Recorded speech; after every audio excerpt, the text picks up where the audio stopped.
गणेशोत्सव अवघ्या 2 दिवसावरती आलेला आहे आणि असं असताना मुंबईहून कोकणात येणाऱ्या प्रवाशांची संख्या आता वाढू लागलेली आहे। मी सध्या आहे चिपळूणमधील बहादूर शिक नाका या परिसरामध्ये आणि आपण माझ्या मागे पाहताय अशा पद्धतीने वाहनांची संख्या आता वाढू लागलेली आहे। कोकणामध्ये प्रचंड प्रमाणात गणेश भक्त जे आहेत ते यायला सुरुवात झालेली आहे।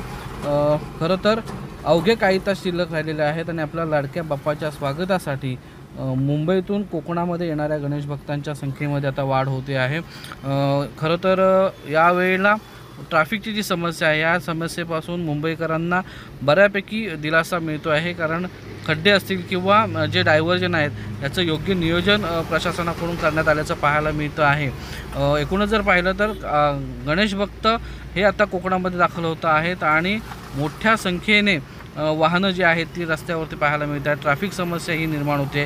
चिपळूणमध्ये निमुळता रस्ता असल्यामुळे ही जी वाहनं आहेत ही वाहनं संथ गतीने जात आहेत आणि त्यामुळे जवळपास बहादूर शिक नाक्यातून 1.5 ते 2 किलोमीटर अंतरापर्यंत ही वाहतूक कोंडी सध्या पाहायला मिळते।